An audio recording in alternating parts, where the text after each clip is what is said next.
चलिए आज के इस लेक्चर को शुरू करते हैं। लास्ट क्लास में हम लोगों ने छत्तीसगढ़ का प्राकृतिक विभाजन ये टॉपिक हमने स्टार्ट किया था। हमने लास्ट क्लास में पूर्वी बघेलखंड का पठार इसको डिटेल में कवर किया है। अगर आपने नहीं देखा तो आप प्लेलिस्ट में चेक कर सकते हैं। आज के हमारी क्लास का टॉपिक है महानदी बेसिन।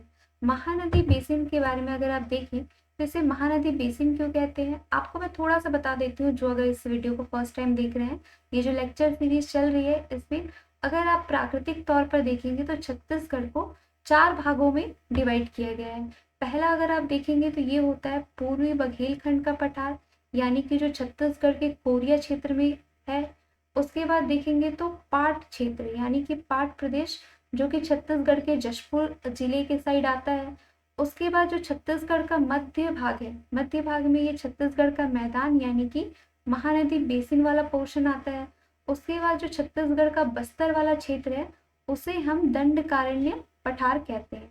ठीक है, तो ये चीज आप अच्छे से याद रखिएगा कि इस तरीके से 4 पार्ट्स में छत्तीसगढ़ को क्लासिफाई किया गया है फिजिकल डिवीजन ऑफ सीजी के अंतर्गत। चलिए तो आज के टॉपिक को हम शुरू करते हैं। महानदी बेसिन यानी कि जो महानदी का जो अपवाह क्षेत्र है, छत्तीसगढ़ के मध्य भाग में ही महानदी बहती है। इसकी जो सहायक नदी है ये पूरा ये बेसिन बनाती है। उसके बाद अगर आप देखेंगे कि छत्तीसगढ़ का जो टोटल एरिया है 135,192, इसमें जो लगभग 50% एरिया है वो महानदी बेसिन ही कवर करता है। ठीक है, पूरा जो मिडिल पोर्शन है यानी कि छत्तीसगढ़ के सबसे ज्यादा भाग में ये महानदी बेसिन है। उसके बाद अगर आप इसका एग्जैक्ट एरिया देखेंगे तो ये 68,000 आसपास है, यानी 68,068 इतना जो एरिया है वो महानदी प्लेन्स के द्वारा कवर किया गया है। उसके बाद अगर आप देखेंगे इसका विस्तार कहाँ कहाँ है, यानी आप सरगुजा डिवीजन को छोड़ दीजिए और छत्तीसगढ़ का जो बस्तर वाला पोर्शन है उसको छोड़ करके जितना पूरा पोर्शन है वो महानदी बेसिन के अंतर्गत आता है। यानी कि दुर्ग के अलावा बिलासपुर डिवीजन के अलावा रायपुर डिवीजन, यानी ये तीनों संभाग जो है महानदी बेसिन कवर करता है। उसके बाद यहाँ पर आप देखेंगे यहाँ पर कौन से क्रम की चट्टानें पाई जाती हैं। तो मैंने आपको अभी 1-2 लेक्चर पहले ही छत्तीसगढ़ की भूगार्भिक संरचना के बारे में कराया था। उसमें अगर आप देखेंगे तो कडप्पा क्षेत्र, ठीक है, कडप्पा शैल समूह जो है वो छत्तीसगढ़ के मैदानी क्षेत्रों में पाया जाता है। यानी छत्तीसगढ़ का जो मध्य भाग है वहां पर कडप्पा शैल समूह पाए जाते हैं। तो ये चीज भी आप अच्छे से याद रखिएगा। अब अगर आप इसमें इसका मुख्य खनिज देखेंगे कि इसका मुख्य खनिज कौन सा है, तो सबसे ज्यादा मात्रा में इसमें चूना पत्थर पाया जाता है। चूना पत्थर के अलावा डोलोमाइट भी पाया जाता है, लेकिन चूना पत्थर जो है वो इसका मुख्य है। ठीक है, उसके बाद अगर आप इस मैदानी क्षेत्र का ढाल देखेंगे, ढाल यानी कि स्लोप किस तरफ है, स्लोप का काम हमें नदियों के को देख करके पता चलता है कि जैसे आप नदियां देखेंगे तो अधिकतर जो है वो छत्तीसगढ़ से उड़ीसा में जाती है, उड़ीसा से फिर वो बे ऑफ बंगाल में जाके गिर जाती है। तो इससे आपको ये पता चलता है कि इसका जो ढाल है वो पश्चिम से पूर्व की ओर है। ठीक है, तो ये चीजें आप कुछ फैक्चुअल चीजें आप अच्छे से याद रखिएगा। अब इसके बाद हम जो नेक्स्ट एक एक करके जो पर्वत है, पठार है, उनके बारे में जो कुछ इंपॉर्टेंट पॉइंट्स होकर डिस्कस करेंगे उनके बारे में हम नेक्स्ट पढ़ने वाले हैं। तो चलिए एक एक करके देखते जाते हैं। सबसे पहले आप पेंड्रा लोरमी के पठार के बारे में देखिए कि आपको कौन कौन सी बातें इनके बारे में याद रखनी है। सबसे पहली चीज अगर आप देखेंगे तो इनका जो विस्तार है वो किस किस एरिया में, कौन कौन से जिले में है। आप देखेंगे तो ये मेनली पश्चिम की तरफ है। पश्चिम यानी कि आप देखेंगे मुंगेली के अलावा गोरेला पेंड्रा मारवाही थोड़ा बिलासपुर को कवर करते हुए, जो पुरानी बुक्स होगी वहां पर बिलासपुर ही लिखा होता है क्योंकि पहले गौरेला पेंड्रा मारवाही नहीं बना था। तो ये उस पोर्शन में आता है। मुंगेली हो गया, मुंगेली के अलावा थोड़ा कोरबा हो गया, कोरबा के अलावा गौरेला पेंड्रा मारवाही प्लस बिलासपुर। तो इतने एरिया को ये पेंड्रा लोरमी पठार जो है वो कवर करता है। अगर आप देखेंगे तो ये मैकाल पर्वत का ही भाग है। ठीक है, मैकाल पर्वत श्रृंखला अगर आप देखेंगे ये सतपुड़ा का ही विस्तार है। ठीक है, सतपुड़ा आप जानते हैं इंडिया लेवल पे सतपुड़ा एंड विंध्याचल ये दोनों काफी फेमस माउंटेन्स के अंतर्गत आते हैं। तो अगर ये चीज आप अच्छे से याद रखिएगा, पेंड्रा लोरमी भी मैकाल पर्वत श्रृंखला का ही एक भाग है। उसके बाद अगर आप नेक्स्ट देखेंगे कि पेंड्रा लोरमी से कौन सी नदी का यहाँ पर उद्गम स्थल है? यहाँ पर मनियारी नदी का उद्गम स्थल है।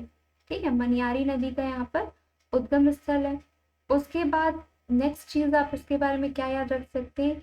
ये चीज याद रखिएगा कि ये जो पेंडाल उर्मी का पठार है, यहाँ पर कुछ पीक्स हैं। पीक्स यानी कि यहाँ पर कुछ ऊंची चोटी है जिनके बारे में आपको पूछा जाता है एग्जाम में, कि जैसे मान लीजिए मैच द फॉलोइंग हो गया, या फिर ऐसे डायरेक्टली भी कि इनमें से किसकी हाइट कितनी है, कौन सा पीक है, कहाँ पर है। तो ये चीजें भी आपको याद रखनी है। जैसे पहला अगर आप देखेंगे तो पल्मा पीक, ठीक है, पल्मा चोटी जो है, ठीक है, पल्मा।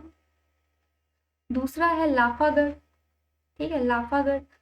ये दोनों कौन कौन से जिले के अंतर्गत आते हैं? पल्मा पीक जो है यानी कि जो पल्मा चोटी है, ये आती है बिलासपुर के अंतर्गत।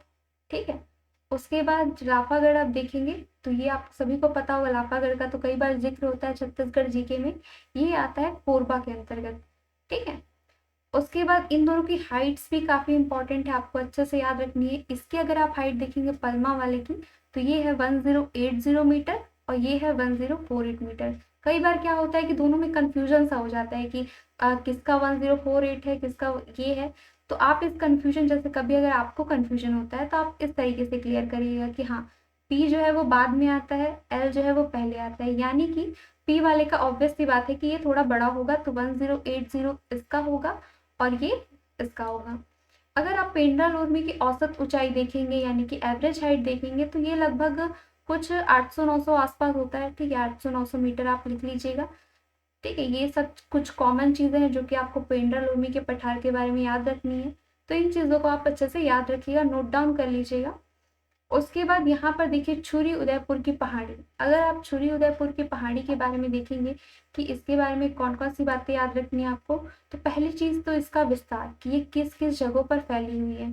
अभी ये सारी चीजें मैं आपको मैप में भी इंडिकेट करके दिखाऊंगी, लेकिन उससे पहले हम क्या करते हैं कि यहाँ पर इसको समझ लेते हैं कि इसके बारे में कौन कौन से थ्योरी पोर्शन में आपको पॉइंट्स याद रखने हैं। इसको अगर आप देखेंगे तो पहला हो गया कोरबा। ठीक है, कोरबा के अलावा थोड़ा पोर्शन सरगुजा, सरगुजा के अलावा रायगढ़। तो ये 3 जिलों में ये फैला हुआ है। तो इसको आप ऐसे भी याद रख सकते हैं, KSR। तो इसको आप ऐसे याद रख लीजिए, SR के, ऐसे करके आपको ये याद हो जाएगा कि हाँ कौन कौन से जिला में फैला हुआ है ये, कोरबा, सरगुजा, उसके अलावा रायगढ़। उसके बाद अगर आप यहाँ पर देखेंगे, यहाँ से कौन सी नदी का उद्गम स्थल है, कौन सी नदी यहाँ से निकलती है? यहाँ से निकलती है आपकी रिहंद नदी। तो याद रखिएगा, वैसे भी जो सरगुजा में रहते हैं, सरगुजा डिवीजन वाले लोग हैं, उनको ये बहुत अच्छे से याद होगा क्योंकि ये नदी तो कॉमनली दिखती है। पहले इसको रेण नदी भी कहा जाता था, इसका नया नाम क्या है? रिहंद नदी। उसके बाद अगर आप यहाँ की एवरेज हाइट देखेंगे कि छुरी उदयपुर की पहाड़ी की जो एवरेज हाइट है वो कितनी है, तो वो लगभग आपकी 600 से लेकर के 900 मीटर है। तो ये पॉइंट भी आप नोट डाउन कर सकते हैं। अभी क्या है, आप समझने पे ज़्यादा ध्यान दीजिए, उसके अलावा ये जो नोट्स है वो तो आपको अच्छी तरह से और पूरा सिस्टमेटिक वे में टेलीग्राम पर मिल ही जाता है। अब चलिए हम यहाँ पर नेक्स्ट देखने वाले हैं मैकाल श्रेणी के बारे में। ये मैकाल श्रेणी कहाँ पर है? तो छत्तीसगढ़ में आप वेस्टर्न साइड में देखते हैं, राजनांदगांव से शुरू होते हुए कवर्धा कवर करते हुए मुंगेली। ठीक है, काफी लंबा ये मैकाल श्रेणी फैला हुआ है। तो आप लिख लीजिएगा, राजनांदगांव से लेकर के कवर्धा हो गया, कवर्धा के बाद मुंगेली और थोड़ा ये कोरिया तक भी चला जाता है, पूरा एकदम ये लाइन से है। उसके बाद अगर दूसरी चीज आप इसके बारे में देखिए, ये किसका एक्सटेंशन है यानी ये किसका विस्तार है? तो ये सतपुड़ा का विस्तार है। ठीक है, सतपुड़ा पर्वतमाला आप जानते हैं। ठीक है, सतपुड़ा पर्वतमाला। इंडिया जो अगर ज्योग्राफी पढ़ते हैं आप, इंडियन ज्योग्राफी, तो इंडिया लेवल पे ये सतपुड़ा एंड विंध्याचल बहुत इंपॉर्टेंट माउंटेन्स में से एक है। तो ये चीज भी इसके बारे में याद रखिएगा। उसके बाद एक और बहुत इंपॉर्टेंट पॉइंट है कि मैकाल श्रेणी के कारण क्या हुआ है कि जो कवर्धा है वो रेन शेडो एरिया के अंतर्गत आ जाता है। रेन शेडो यानी कि वृष्टि छाया। ठीक है, अब वृष्टि छाया क्या होता है, इस चीज को भी आप अच्छे से समझिए। अभी क्या है, आप देखिए और समझने की कोशिश करिए, नोट डाउन आप बाद में भी कर सकते हैं। चलिए, तो जैसे मान लीजिए कि ये कोई पर्वत है, ये कोई पहाड़ है, बादल मान लीजिए ये मानसूनी हवाएं आई, ये बादल है, तो पूरा का पूरा बारिश क्या है, मॉइस्चर, रेनफॉल वो इसी साइड हो जाता है, इस साइड नहीं हो पाता है। किसी भी मान लीजिए पहाड़ पर्वत होने के कारण इधर क्या है, बारिश कम होता है, ये आपका विंडवर्ड साइड हो जाता है, ये लीवर्ड साइड हो जाता है। ठीक है। तो कुल मिलाकर के बस आप वृष्टि छाया का मतलब ये समझ लीजिए, जब हम क्लाइमेट वाला चैप्टर पढ़ेंगे जलवायु, तो वहाँ पे मैं डिटेल में बताऊंगी आपको ये चीज़। अभी बस आप इतना समझ लीजिए कि पूरी की पूरी बारिश जो है वो इधर ही हो जा रही है, इधर बारिश कम हो रही है, तो इसके कारण ही ये समझ लीजिए, इसी को आप रेन शेडो इफेक्ट यानी कि वृष्टि छाया प्रभाव आप कह सकते हैं। तो कवर्धा में कम बारिश होने के पीछे वजह क्या है, ये मैकाल श्रेणी ही है। तो इसके बारे में ये पॉइंट भी आप लिख लीजिएगा, नोट डाउन कर लीजिएगा। अब उसके बाद यहाँ पर एक और इम्पॉर्टेंट पॉइंट आता है कि इसकी पीक पॉइंट क्या है, यानी कि इसकी जो ऊंची चोटी है वो क्या है। तो इसकी अगर आप ऊंची चोटी देखेंगे तो इसकी ऊंची चोटी है बदरगढ़ का, ठीक है, बदरगढ़। अभी आप लोगों ने न्यूज़ में देखा होगा कि बदरगढ़ जैसा कुछ वहाँ के रिकॉर्ड्स में देखने के लिए नहीं मिलता, लेकिन अब जो आप बुक्स में पढ़ते हैं वो तो आपको याद ही रखना पड़ेगा, बदरगढ़। और इसकी अगर आप हाइट देखेंगे तो कितनी है, 1176 मीटर। और ये किस डिस्ट्रिक्ट में है, तो ये है आपका कवर्धा यानी कि कबीरधाम जिले में। ठीक है, तो ये चीज़ आप अच्छे से याद रखिएगा कि ये इसकी हाइट कितनी है, 1176 मीटर। ये भी आपको कभी भी पूछी जा सकती है। और अगर आप इसका ढाल देखेंगे, इसका स्लोप देखेंगे, तो ऑब्वियस सी बात है कि छत्तीसगढ़ का जो मैदानी क्षेत्र है वो पूर्व मतलब पश्चिम से लेकर के पूर्व की ओर है। ठीक है, तो इतनी सारी बातें जो भी हम लोगों ने यहाँ डिस्कस की, इन सब बातों को आप इनके बारे में याद रखिएगा। अब चलिए नेक्स्ट देखते हैं, नेक्स्ट किसके बारे में पढ़ना है। अब यहाँ पर कुछ बेसिन है, मैदान है, जिनके बारे में हम देखेंगे कि ये कहाँ कहाँ पर है। अगर आप कोरबा बेसिन देखेंगे, आपको ये चीज़ याद रखना है कि वहाँ पर कौन सी नदी है, मतलब कि वहाँ पर कौन कौन सी नदी है, क्योंकि बेसिन क्या होता है, नदियों के द्वारा ही बनाया जाता है। तो अगर आप देखेंगे कोरबा में कौन सी बहुत इंपॉर्टेंट नदी है, तो ये है हसदेव नदी। ठीक है, मिनी माता परियोजना पे आपने सुना ही होगा। जब हम वाटर प्रोजेक्ट्स के बारे में पढ़ेंगे तब वहाँ पे हम डिटेल से डिस्कस करेंगे। वहाँ पर जितने भी एनटीपीसी हैं, बाल्को है, सब जो पानी है वो हसदेव से ही लेते हैं। ठीक है, तो ये अगर पूछ कहीं पर भी की जरूरत पड़े या लिखना पड़े कोरबा बेसिन किसके द्वारा बनाया जाता है, तो ये हसदेव नदी। ठीक है, हसदेव एवं इसकी सहायक नदी। उसके बारे में अगर आप देखेंगे कि इसकी जो औसत ऊंचाई है वो कितनी है, तो लगभग बेसिन की ऊंचाई ज़्यादा नहीं होती, 200-300। तो ठीक है, 300 मीटर आसपास आप नोट डाउन कर सकते हैं। उसके बाद अगर आप देखेंगे कि ये कहाँ पर फैला हुआ है, तो ये कोरबा बेसिन मेनली जो कोरबा वाला क्षेत्र है और कोरबा के आसपास जो डिस्ट्रिक्ट है वहाँ पर ये फैला हुआ है। उसके बाद रायगढ़ बेसिन, रायगढ़ बेसिन के बारे में अगर आप देखते हैं तो ये कौन से जिले में, ठीक है, रायगढ़ तो नाम से ही क्लियर, इसके रायगढ़ जिले में है। यहाँ पर कौन सी नदी है, तो यहाँ पे केलो, ठीक है, केलो नदी है। अब आप लोग मुझे बताइए केलो नदी के ऊपर कौन सी परियोजना चलती है, कमेंट सेक्शन में देखते हैं किसको किसको पता है केलो नदी के ऊपर कौन सा प्रोजेक्ट है। आप लोग कमेंट सेक्शन में लिखिए और बताइए। अगर आप इसका भी हाइट देखेंगे तो लगभग वही 200 से 300 मीटर आसपास ही है। तो ये चीज़ इसके बारे में आप लोगों को याद रखनी है। और यहाँ पर आप देखेंगे, इसको मैं मैप में इंडिकेट करके बताऊंगी तो आपको और अच्छी तरह से यहाँ पर समझ में आ जाएगा। उसके बाद यहाँ पर हम बिलासपुर रायगढ़ के मैदान के बारे में देखते हैं। बिलासपुर रायगढ़ का मैदान जो है वो जांजगीर चांपा ये पूरा कवर करते हुए ये यहाँ पर फैला हुआ है। उसके बाद अगर यहाँ पर देखेंगे तो अकलतरा जो है, जो जांजगीर चांपा में आता है, यहाँ पर एक, ठीक है, एक पहाड़ है जो कि फेमस है, आप अच्छे से जानते हैं। ठीक है, उसका नाम आप जानते हैं दलहा पहाड़। ठीक है, दलहा पहाड़, तो ये भी याद रखिएगा, इसको भी हम मैप में इंडिकेट करेंगे, दलहा पहाड़। और मैदानी क्षेत्रों में अगर आप देखेंगे तो इसका जो हाइट वाइट तो कुछ रहता नहीं है, बिल्कुल प्लेन एरिया रहता है, लेकिन फिर भी अगर आप इसकी भी औसत ऊंचाई देखेंगे तो लगभग 300 मीटर। जितना भी अभी हम मैदान बेसिन देख रहे हैं लगभग सबका 200-300 मीटर ही औसत ऊंचाई है। उसके बाद अगर आप ये दलहा पहाड़ की अगर आप हाइट देखेंगे तो 760 मीटर, ये ज़्यादा हाइटेड नहीं है, फिर भी 760 मीटर, इसको आप नोट डाउन कर लीजिएगा। अब चलिए आगे देखते हैं, नेक्स्ट बढ़ते हैं। यहाँ पे अगर आप सिहावा पर्वत के बारे में देखें तो सप्त श्रृंगी ऋषि का आश्रम, ये चीज़ तो आपको याद ही होगा, श्रृंगी ऋषि का आश्रम, ये चीज़ आप नोट डाउन कर लीजिएगा, याद रखिएगा। उसके बाद सिहावा पर्वत और किस लिए फेमस है, ये फेमस है महानदी का उद्गम स्थल होने के कारण। ठीक है, महानदी का उद्गम स्थल है ये सिहावा पर्वत। उसके बाद दूसरी चीज़ एक और है कि यहाँ पर ये किस जिले के अंतर्गत आता है, तो ये धमतरी जिले के अंतर्गत आता है। बाई चांस अगर आप भूल भी जाते हैं तो सोच लीजिएगा सिहावा। ठीक है, महानदी तो वैसे भी इतनी पवित्र नदी है छत्तीसगढ़ की, गंगा जैसी। और उसके बाद ये जो श्रृंगी ऋषि का आश्रम, तो सोच लीजिएगा यहाँ धर्म से रिलेटेड ही दोनों चीज़ें हैं। तो आपको वैसे याद आ जाएगा। अब उसके बाद नेक्स्ट यहाँ पर देखते हैं छाता पहाड़। छाता पहाड़ से जनरली एक क्वेश्चन पूछा जाता है कि ये कौन से जिले के अंतर्गत है, तो आप सिंपली बता सकते हैं ये कौन से जिले के अंदर है, बलौदा बाजार। तो इसको आप ऐसे याद रखना कि जैसे छाता जो है वो कहाँ मिलता है, अगर आपको अम्ब्रेला लेना है तो कहाँ जाना पड़ेगा, बाजार जाना पड़ेगा, मार्केट जाना पड़ेगा। तो ये ऐसे करके आप इसको याद रख लीजिएगा, ठीक है, छाता यानी कि बाजार।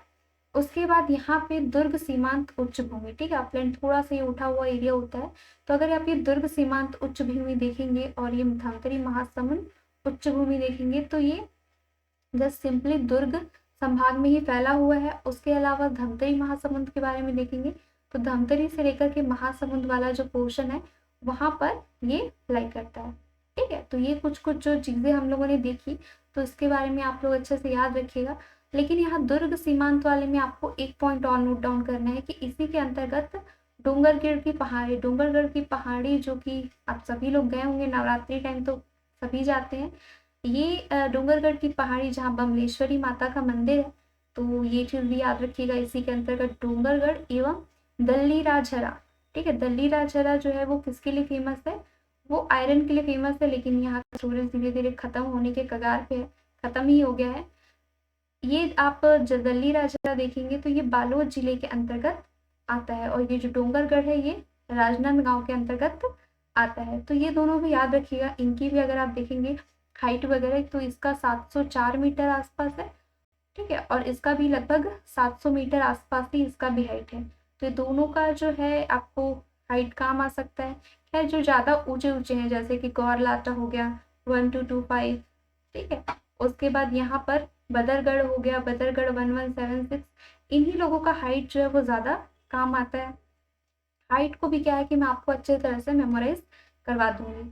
अब यहाँ पर नेक्स्ट हम क्या करने वाले हैं, सारी चीज़ों को हम लोग मैप में इंडिकेट करेंगे। इससे क्या होगा कि आपको और अच्छी तरह से क्लियर हो जाएगा कि कौन सी चीज़ जो है वो कहाँ पर पाई जाती है, ठीक है। तो आप अगर चाहें तो साथ साथ में एक मैप भी रख सकते हैं जब भी आप लेक्चर अटेंड करते हैं, क्योंकि ज्योग्राफी में क्या है, मैप का जो है वो बहुत ही इंपॉर्टेंस है, ठीक है। ध्यान से आप लोग देखते जाइए। इस पूरे पोर्शन में आप देखेंगे तो छत्तीसगढ़ का मैदानी क्षेत्र है। तो सबसे पहले अगर आप देखेंगे कि पेंड्रा लूर्मी का पठार का है, तो पेंड्रा लूर्मी का पठार कुछ यहाँ पर है, ठीक है। तो इसको मैं ऐसे साइड साइड में लिख भी देती हूँ। ये हो गया आपका पेंड्रा लूर्मी का पठार। उसके बाद अगर आप नेक्स्ट देखेंगे तो हम नेक्स्ट इंडिकेट करने वाले हैं छुरी उदयपुर की पहाड़ी। तो छुरी उदयपुर की पहाड़ी देखेंगे तो वो कुछ इस पोर्शन में लाई करते हैं, तो इसको भी आप लिख लीजिएगा, छुरी उदयपुर की पहाड़ी। उसके बाद यहाँ पर नेक्स्ट हम इंडिकेट करने वाले हैं, क्या इंडिकेट करेंगे, यहाँ पे अगर आप देखेंगे कौन सा इंडिकेट करें, यहाँ पे मैकाल रेंज। मैकाल रेंज को अगर आप देखेंगे, मैकाल की पहाड़ियाँ तो वो लगभग इस वाले पोर्शन में है, ठीक है, यहाँ पर ये पूरी फैली हुई है, तो ये हो गया मैकाल रेंज। उसके बाद अगर आप देखेंगे कोरबा बेसिन, तो कोरबा बेसिन यहाँ पर फैला हुआ है। उसके बाद रायगढ़ बेसिन आप देखेंगे तो रायगढ़ बेसिन यहाँ पर है, ठीक है, रायगढ़ बेसिन। उसके बाद ये हो गया कोरबा बेसिन। उसके बाद यहाँ पर नेक्स्ट देखेंगे, यहाँ पर और क्या चीज़ें इंडिकेट करनी है, धमतरी महासमुंद उच्च भूमि, तो धमतरी महासमुंद उच्च भूमि भी कुछ यहीं पर है, ठीक है, धमतरी से लेकर के महासमुंद वाले एरिया में फैली हुई है। और दुर्ग सीमांत उच्च भूमि तो वो भी यहाँ पर ही है, ठीक है।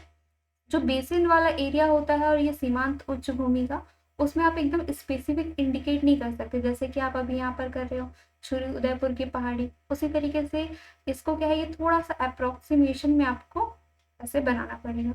उसके बाद नेक्स्ट यहाँ पर एक छाता पहाड़ है। छाता पहाड़ अगर आप देखेंगे तो कुछ इस पोर्शन में लाई करता है, ठीक है, तो इसको भी आप बना लीजिएगा। ये हो गया छाता पहाड़, ठीक है, मुझे लग तो नहीं रहा कि कुछ छूटा है। उसके बाद यहाँ पे बालोद में आप देखेंगे तो यहाँ पर एक और पहाड़ है, ये दल्ली राजहरा, ठीक है, तो ये भी आप इसको बना लीजिएगा, नोट डाउन कर लीजिएगा। उसके बाद मुझे तो नहीं लगता कुछ हमने इंडिकेट करने के लिए छोड़ा हुआ है, सिहावा पर्वत, ठीक है, सिहावा पर्वत भी आप देखेंगे तो धमतरी में इस पोर्शन में लाई करता है, ठीक है, सिहावा पर्वत।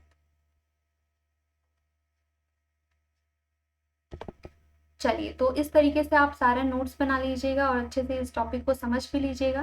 ठीक है, आपको कभी भी ये काम आ सकता है, कभी भी पूछा जा सकता है, तो आपको ये सारी चीज़ें मतलब कि बनना चाहिए। ठीक है, एक और है दल्हा पहाड़, उसको भी आप नोट डाउन कर लीजिए। अकलतरा में कुछ इस एरिया में ये दल्हा पहाड़ आता है। और अगर आप बिलासपुर रायगढ़ का मैदान देखेंगे तो ये बिलासपुर और रायगढ़ का मैदान इस वाले पोर्शन के अंतर्गत आता है। मैदान वाले को आप अप्रोक्सीमेट ऐसे पेंसिल से नोट कर लीजिएगा, और जो स्पेसिफिक है जैसे कि छुरी उदयपुर की पहाड़ियाँ एवं पेंड्रा लोरमा पहाड़ी तो पठार, तो उसको आप ऐसे डायरेक्टली इंडिकेट कर सकते हैं। तो मैप जो है वो बहुत ज़रूरी पार्ट है, इसलिए आप चाहें तो हर एक पेज में ऐसे खुद से भी बना के कर सकते हैं, या फिर जो मार्केट में आता है उसको भी आप पेस्ट कर लीजिएगा। तो आज का ये टॉपिक आपका कंप्लीट होता है, महानदी प्लेन्स वाला। आपको ये क्वेश्चन मैं दे देती हूँ लास्टली कि ये जो दल्लीरा झरा है वो कौन से जिले के अंतर्गत है। आपको ये इसका आंसर कमेंट सेक्शन में देना है। नेक्स्ट लेक्चर में मैं आप लोगों को छत्तीसगढ़ का जो दंडकारण्य पठार है वो मैं आपको कराऊंगी। ठीक है, इस वीडियो को यहीं पर एंड करते हैं। धन्यवाद।